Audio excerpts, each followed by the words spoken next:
तीसरे पेज पर बात चल रही थी, रावण क्या चीज है ये भी कोई नहीं जानते हैं।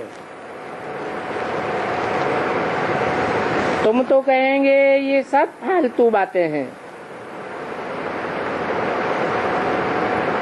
ऐसा 10 सिर वाला आदमी कोई रावण होता ही नहीं है।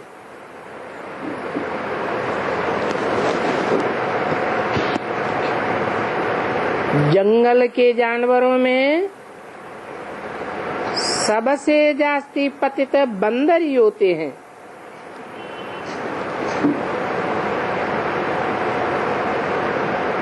उन बंदरों में सबसे जास्ती विकार होते हैं। बाबा किसको मोह देखते हैं तो कहते हैं तुम तो बंदर हो। देखने में है तो ह्यूमन, परंतु बर्तनाटे पैनी बन जाते हैं। बड़ा कड़ा काम उनको दे देते हैं जो बहुत अजामिल जैसे बने हैं।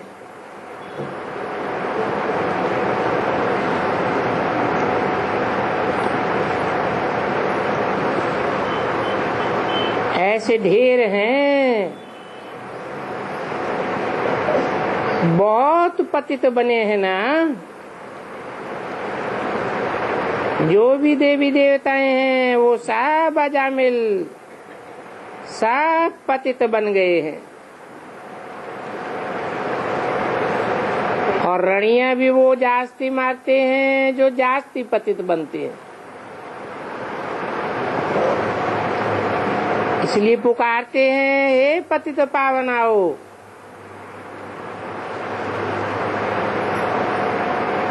ये सब बातें बाप ही बैठ समझाते हैं।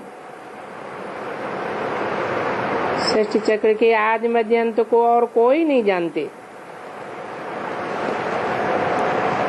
तुम जानने से चक्रवर्ती राजा बन जाते हो। लक्ष्मी नारायण के चित्र में लिखा हुआ भी है, ये तुम्हारा ईश्वरीय जन्म सिद्ध अधिकार है, क्योंकि तुम ईश्वर से जन्म लेते हो।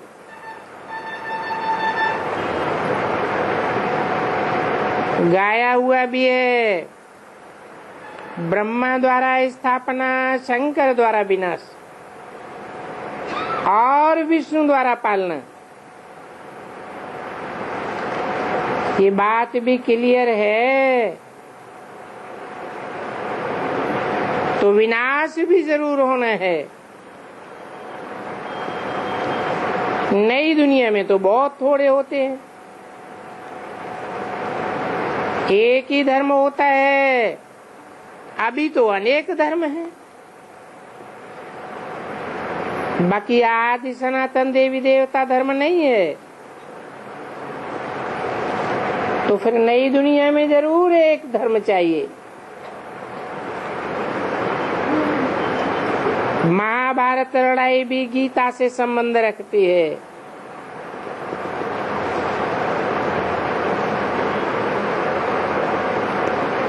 पहले गीता ज्ञान आता है, फिर भागवत होती है, फिर महाभारत लड़ाई। अभी तुम जानते हो ये तो चक्कर फिरता ही रहता है, कोई नई बात नहीं है। और ये चक्र एक सेकंड भी बंद नहीं हो सकता। तो फिर खुशी भी होती है, कोई नई बात नहीं है, बहुत बारी राजाई लिए। जिनका पेट भरा हुआ होता है वो तो बहुत गंभीर रहते हैं। तुम तो अंदर में समझते हो कि हमने कितनी बार राजाई ली है, कल की बात है, कल हम देवी देवता थे, फिर चक्कर लगाए, आज हम पतित बने हैं। अभी फिर से हम योग बल से विश्व की बादशाही लेते हैं, और कल्प कल्प हम ही योग बल से लेते हैं। बाप कहते हैं कि कल्प कल्प तुम ही बादशाही लेते हो, इस बात में जरा भी फर्क नहीं पड़ सकता। राजाई में कोई कम कोई ऊंच बनते हैं। ये ऊंच और नीचे का पुरुषार्थ होता रहता है। तुम जानते हो कि पहले तो हम बंदर से भी बदतर थे, अभी बाप हमको मंदिर लायक बनाए रहे हैं। जो अच्छे अच्छे बच्चे हैं उनकी आत्मा रियलाइज करती है कि पहले बरोबर हम कोई काम के नहीं थे, अभी तो हम बर्थ पाउंड बनते हैं। कल्प कल्प बाप आकर हमको पैनी से पाउंड बनाते। कल पहले वाले इन बातों को अच्छी रीति समझेंगे। तुम ये प्रदर्शनी आदि करते हो, ये भी नथिंग न्यू। इनके द्वारा ही तुम अमरपुरी की स्थापना करते हो। भक्ति मार्ग में देवियों के कितने मंदिर आदि हैं, ये सब पुजारी पने की सामग्री है। पूज्य पने की सामग्री तो कुछ भी नहीं है।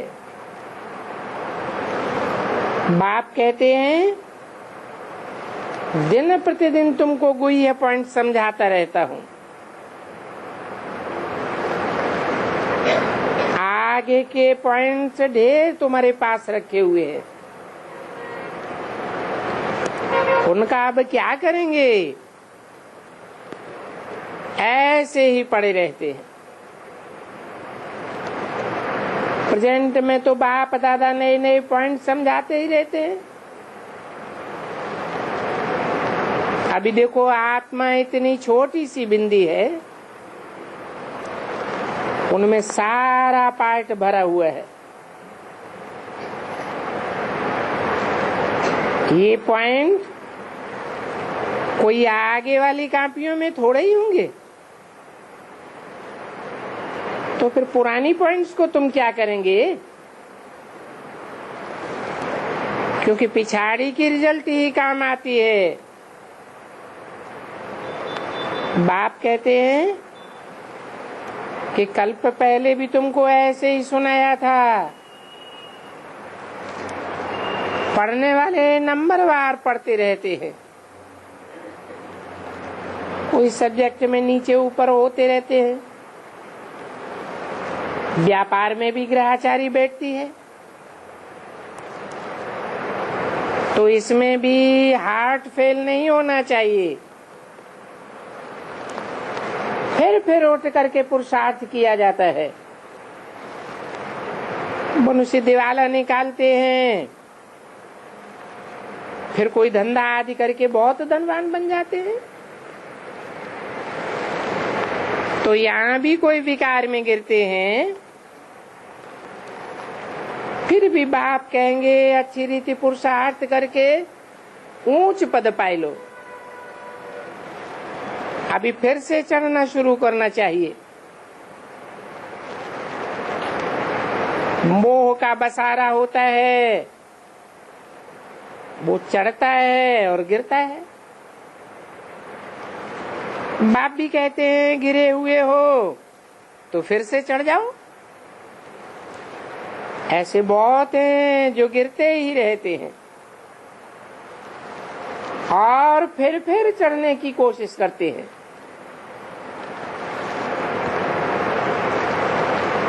बाबा चढ़ने के लिए कोई मना थोड़े ही करेंगे।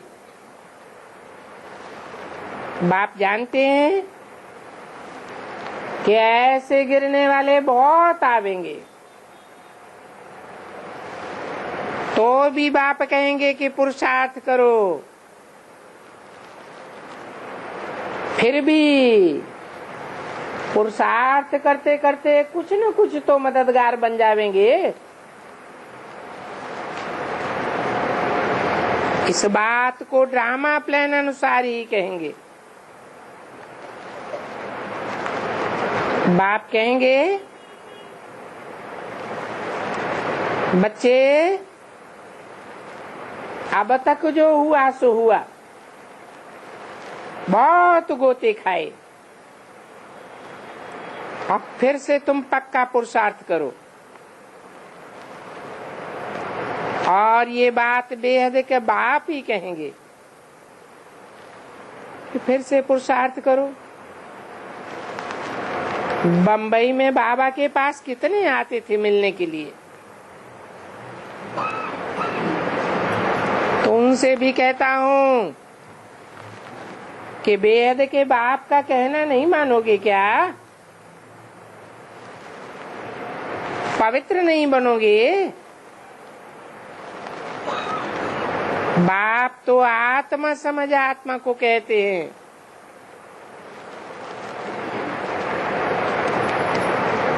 तो ऐसे समझ कर कहने से तीर लग जाता है। समझो, स्त्री को तीर लग जाता है तो वो तो कह देंगे हम तो प्रतिज्ञा करती हूँ। पुरुष को नहीं लगता है, तो फिर आगे चल करके उनको भी चढ़ाने की कोशिश करेंगे।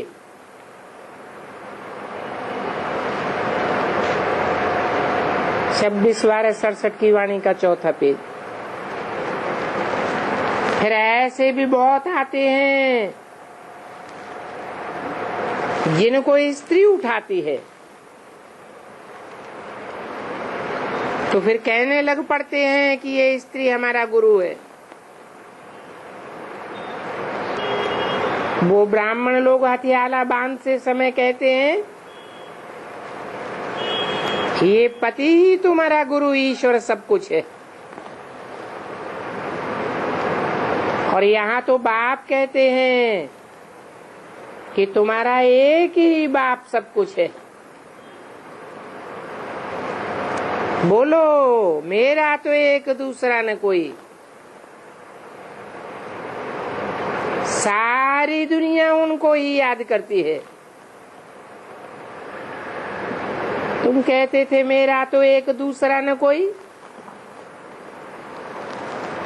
तो अब एक से योग लगाना है। ये देह भी मेरी नहीं है, परंतु ये बात किसने कही? आत्मा ने कही। बाबा को बच्चे पत्र भी ऐसे लिखते हैं कि मुझे आत्मा का विचार है, प्रदर्शनी खोलूं। इस शरीर की मुझे आत्मा का ख्याल है कि आपसे आकर के मिलूं।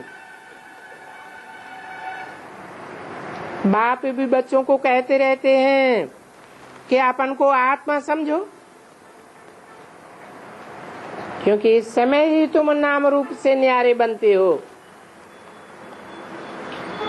देह और देह के नाम से न्यारे। आत्मा एक शरीर छोड़ दूसरा लेती है। अभी तो तुम आत्माओं को वापस जाना है, और बाप वापस जाने के लिए ही ज्ञान देते हैं। वापस भी तब जावेंगे जब आत्मा बनेंगे, परंतु कर्म करने के लिए तो नाम रूप जरूर चाहिए। अभी बाप कहते हैं वापस घर जाना है, तो ये नाम रूप साफ छोड़ देना है। इस दुनिया में नंगे ही आए थे और नंगे ही अब वापस जाना है। ये बात बाप ने समझाई है। तो वो फिर नंगे बन जाते हैं। कौन? वो साधु सन्यासी है। तो ये बाप की बात। बाप कहते हैं अभी अशरीरी बनना है, क्योंकि तुमको वापस जाना है। जो पतित आत्माएं हैं वो तो उड़ ही नहीं सकती, क्योंकि उनके ज्ञान योग के पंख टूटे हुए हैं। तो बाप कहते हैं अभी प्योर बनना है। बाप ही पवित्रता का सागर है, ज्ञान का सागर है और शांति का सागर है। तो समझ जाना चाहिए कि ये कोई कामन गुरु नहीं है, क्योंकि तुमको कोई देह में नहीं फंसाते हैं। ये सच्चा सच्चा सदगुरु है।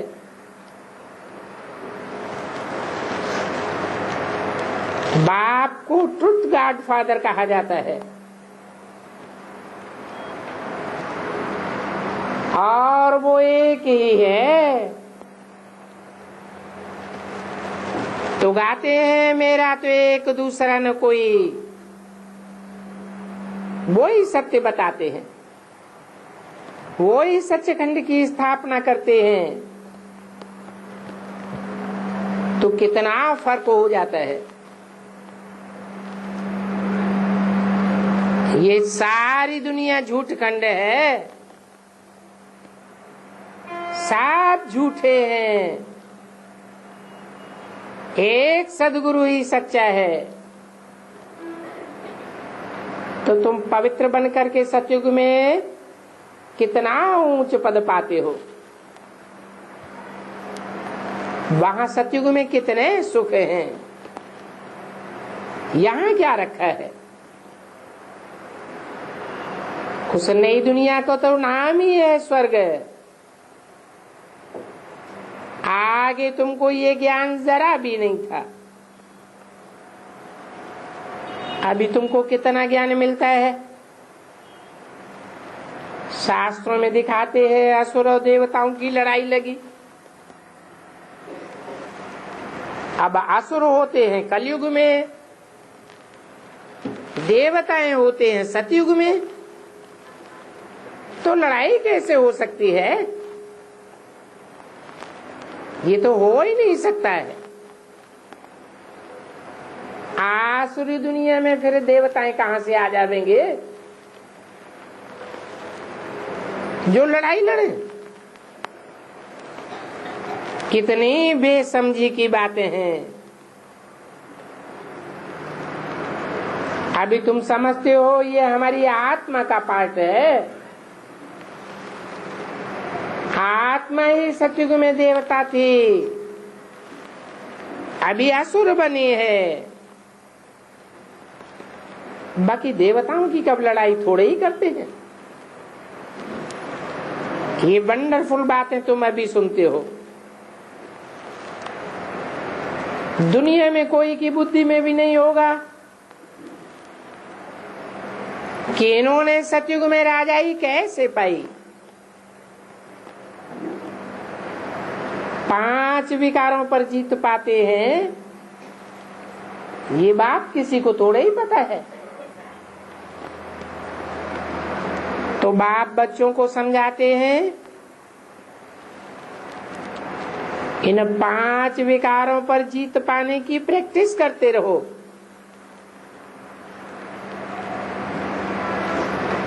कहते भी हैं practice makes a man perfect. अभ्यास बहुत जरूरी है। इसके लिए देहधारियों को ही कहेंगे अपन को आत्मा समझने की प्रैक्टिस करो। इनको भी कहते हैं, ये भी सुनते हैं। बाप कहते हैं अपन को आत्मा समझ करके आत्मा को ज्ञान दो। ऐसी तुम्हारी टेव पक्की पड़ जानी चाहिए। ये तुमको आत्मा का तीसरा नेत्र मिलता है, जिससे तुम आत्मा आत्मा भाई भाई को देखते हो। बाप से वर्षा लेने के लिए भाई को ज्ञान देते हो। सभी आत्मा आत्मा भाइयों का ये हक है बाप से वर्षा लेने का। बाप आकर के सभी को शांति सुख का वर्षा देते हैं।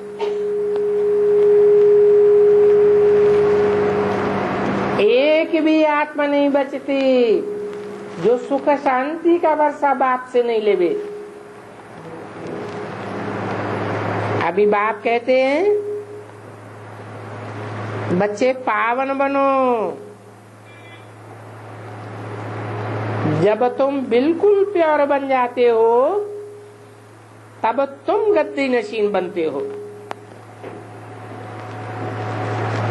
जो प्योर नहीं बनते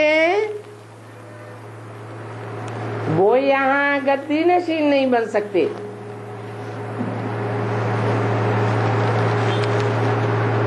तो आत्माभिमानी बनने की प्रैक्टिस करना बहुत जरूरी है। आत्माभिमानी बनने बगैर तुम चल नहीं सकेंगे।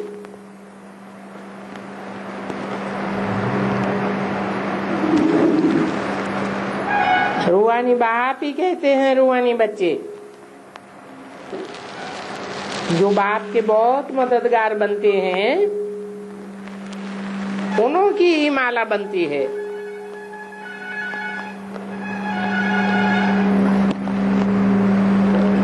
इसलिए वो पूजे जाते हैं, पूजे भी जाते हैं और सिमरन भी किया जाता है।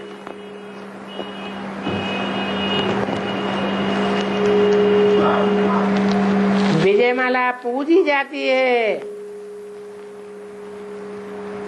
और रुद्रमाला का सिमरन किया जाता है। तुम्हारी तो आत्मा की भी पूजा होती है और शरीर की भी पूजा होती है। मेरा तो शरीर ही नहीं है तो मेरी पूजा गाई हुई नहीं है। तुम्हारी आत्मा और शरीर दोनों की पूजा है। मेरी तो सिर्फ आत्मा की पूजा होती है, तुम्हारी डबल होती है। क्योंकि मैं तो देवता बनता ही नहीं हूं जो मेरे शरीर की पूजा हो। तो तुमको अपने से भी कितना ऊंच बनाता हूं। जो बहुत अच्छे बच्चे होते हैं उनको बाप प्यार करके कूल्हे पर चढ़ा लेते हैं।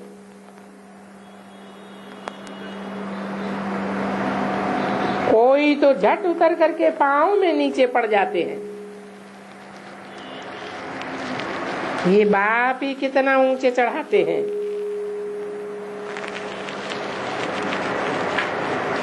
खुद तो ऐसा कोई पुरुषार्थ नहीं करते। पिछाड़ी में तुमको बहुत साक्षात्कार होंगे। फिर जिन्होंने अभ्यास नहीं किया होगा वो बहुत रोएंगे।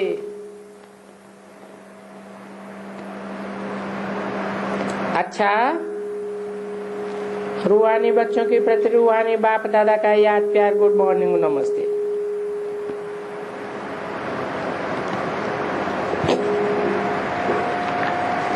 आज का छोटा सा रात्रि क्लास है 22/1/68 का।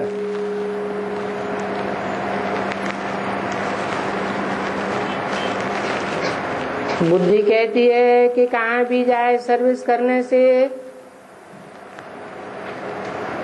बाप का परिचय देना है कि बाप ये हमको नॉलेज देते हैं।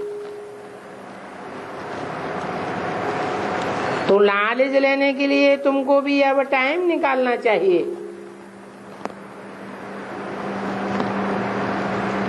क्योंकि बेहद का बाप आया हुआ है। ऐसा न हो जो पछताना पड़े।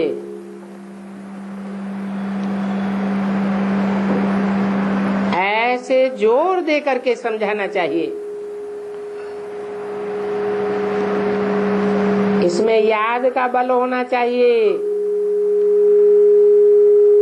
वो नशा रहे तो तीर भी लगेगा। जो ओपिनियन लिखे फलाने ने ये हमको समझाया। बाबा देखते हैं कि कहां से भी ऐसी चिट्ठी नहीं आई है, तो समझा जाता है इतना बल समझाने में नहीं है। जो समझने वालों को बाप की खींच होने लगे। प्रदर्शनी में तो हजारों आते हैं, तो हजारों में से कुछ तो निकलने चाहिए। परंतु ज्ञान की तलवार में वो याद का जौहर नहीं है। बाप तो समझावेंगे ना कि योग बल का बहुत जौहर चाहिए, नहीं तो तुम्हारी ज्ञान की तलवार इतना असर नहीं करेगी। जहां भी प्रदर्शनी आदि बाहर में करते हैं,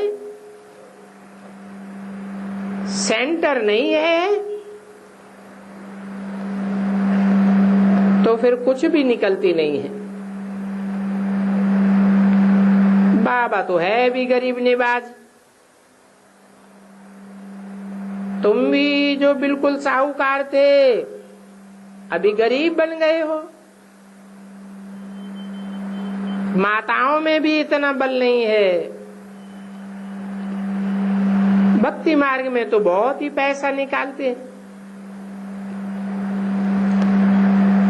इस ज्ञान मार्ग के लिए तो जब बुद्धि में आए कि हम जो कुछ भी करते हैं 21 जन्म के लिए मिलेगा। बाप का निश्चय हो जाए तो पत्र व्यवहार भी करे, परंतु वो तो होता ही नहीं है। पहले तो अपनी अवस्था देखनी है कि हम सच्चे सच्चे याद करते हैं।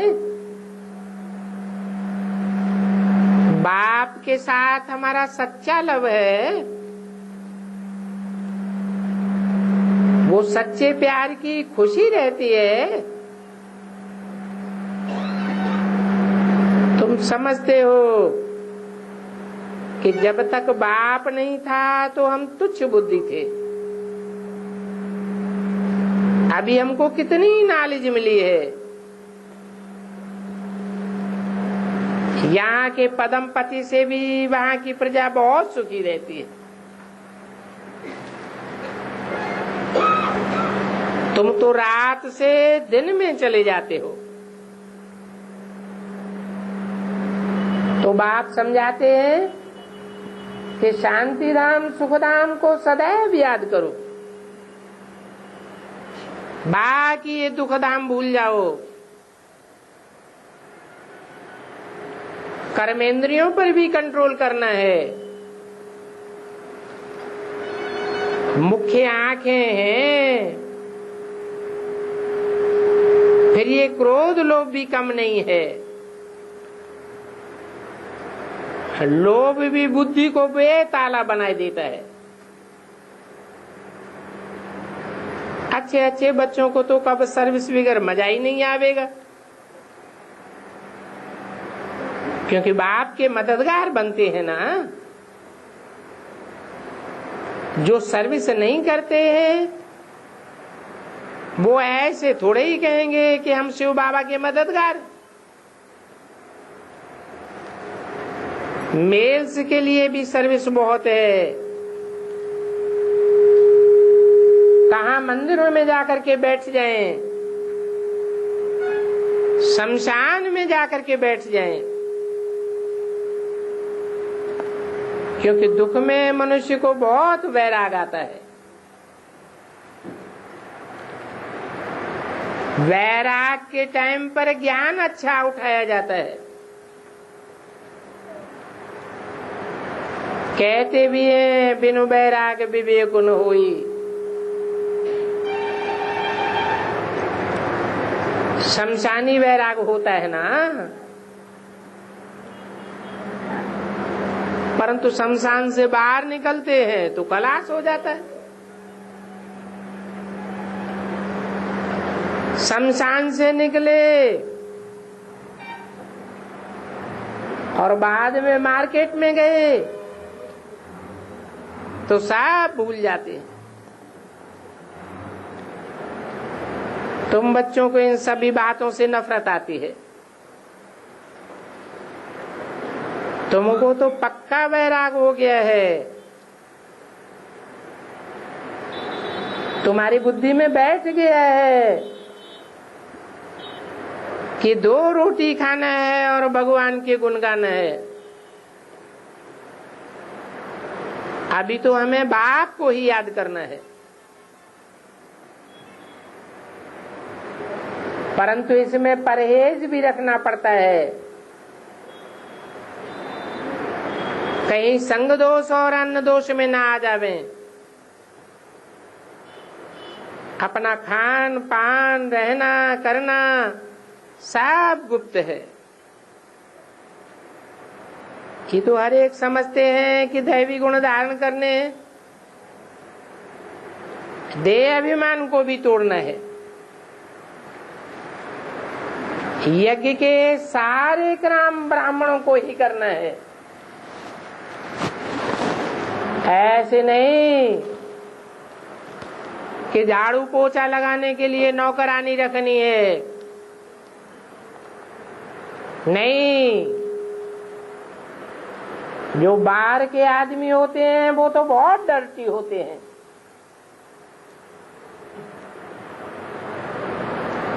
परंतु करें क्या, बच्चों में वो अभी हिम्मत नहीं आई है। तुमने देखा होगा अमृतसर में तालाब भी सभी साफ करते हैं। कितना कीचड़ उठाते हैं। बड़े बड़े आदमी भी जाकर के उसमें हाथ डालेंगे,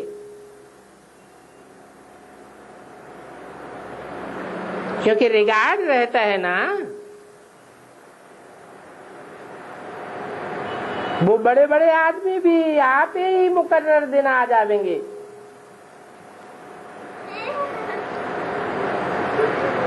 आगे तो बहुत ही अच्छी नफरत मेहनत करते थे।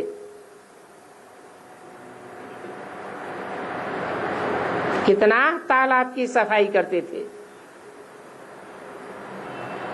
यहाँ तो बच्चों में भी नंबरवार है। बच्चे जानते हैं कि ये पढ़ाई पूरी करके फिर इनकी रिजल्ट दूसरे जन्म में पावेंगे।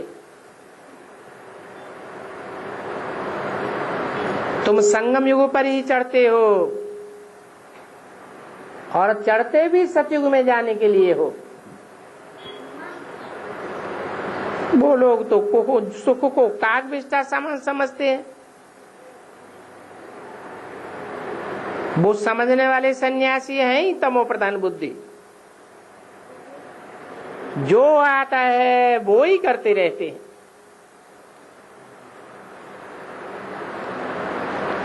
ये बैज जो बाबा ने बनाए हैं, हल्के हल्के बैज हैं।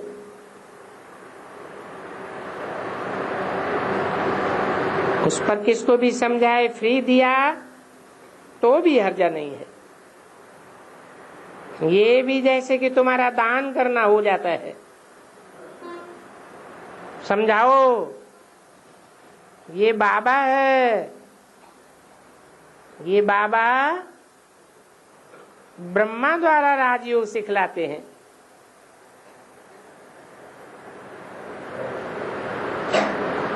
बैज में कौन है बाबा है? पहले प्लास्टिक के हल्के हल्के बैज बनाए जाते थे। एक बैज की कीमत 4 आना होती थी। उसमें एक तरफ त्रिमूर्ति और दूसरी तरफ लक्ष्मी नारायण का चित्र होता था। तो उसके लिए बताया, इस बैज पर समझाओ, ये बाबा है। कौन है बाबा है? नारायण बाबा है। या त्रिमूर्ति में समझाएं बाबा। त्रिमूर्ति में बाबा कौन है?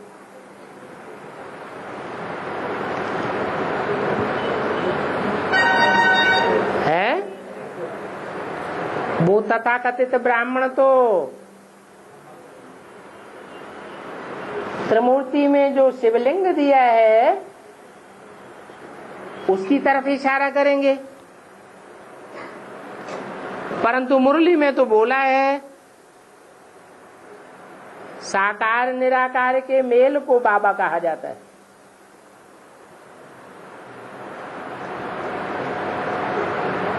तो बैज में जो त्रिमूर्ति का चित्र है उसमें किसकी तरफ इशारा करें और कहें ये बाबा है? ये बाबा ब्रह्मा द्वारा राजयोग सिखलाते हैं।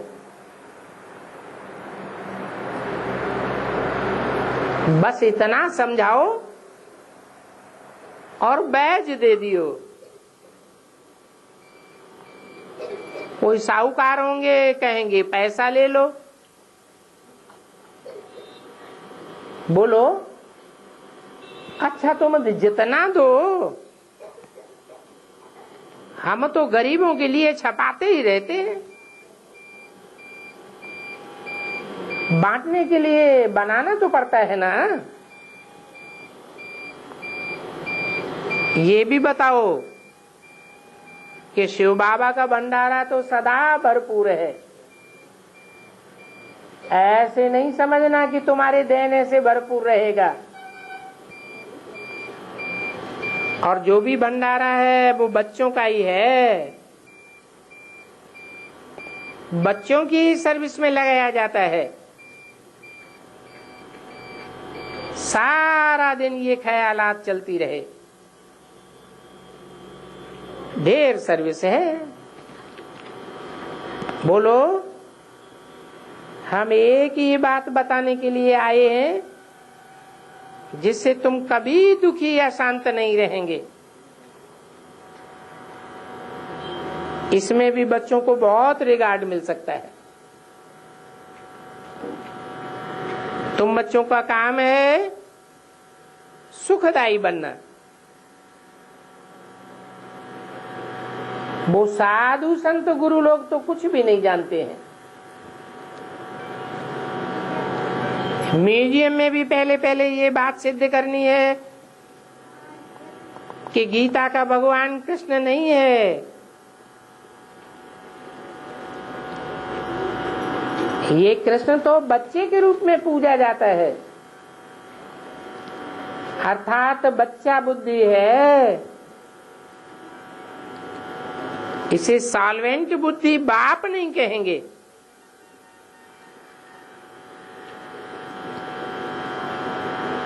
ये बच्चा है, वो बाप है। बाप की बायोग्राफी में बच्चे का नाम डाल दिया है। ये पूरी पूरी समझानी भी लिखी हुई है। फिर इस बात को समझाकर तुम बहुतों से सिग्नेचर भी ले सकते हो।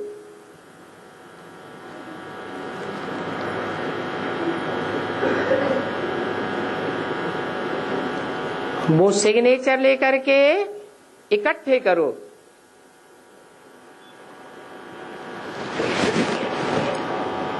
बताओ कि पतित पावनी गंगा है या भगवान है? कौन पतित पावन पहले है, कौन पीछे है? बताओ कि वो पहले है और ये फिर बाद में। ज्ञान गंगाएं पतितों को पावन बनाने में सहयोगी बनती हैं।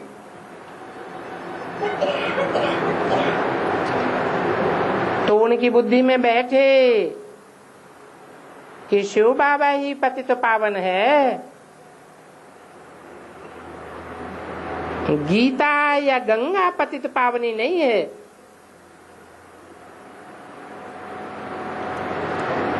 ऐसे लिखवा करके ढेर प्रूफ इकट्ठे करो। अच्छा, मीठे मीठे रूहानी बच्चों को याद प्यार, गुड नाइट, ओम शांति।